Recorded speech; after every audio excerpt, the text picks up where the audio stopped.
Japanese animators will be capturing each individual frame and tracing over them and adding their own artistic flair and style in the anime fashion to make us come to life.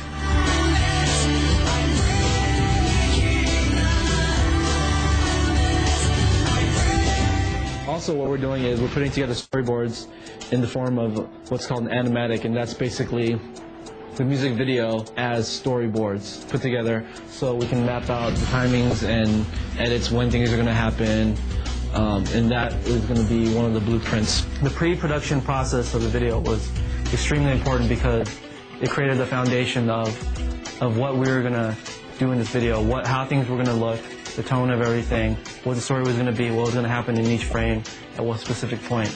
This is an illustration of what we wanted the city to look like, the buildings to look like. One of the concepts of the city was to create a world that functions with the energy of a gigantic gyroscope. And I think the piping is what we follow, basically the Ghost of Chester all the way to the top of the building.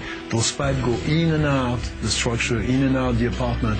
We follow them, and it gives us some sort of a leading path to follow all these little stories that are happening while Chester flies back all the way to the top. This is the character drawing of what we call the drug guy. You see this girl that's not very happy with herself. She's writing, "I'm nothing" on the walls. This is the couple that are having marital problems. The people living in their apartment, their space are quite normal, they're quite standard.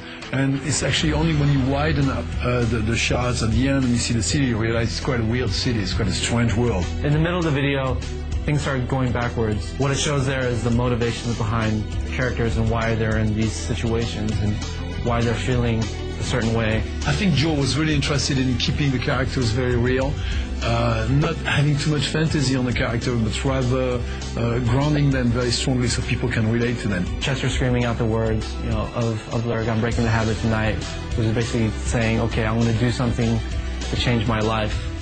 And the video ends on that note.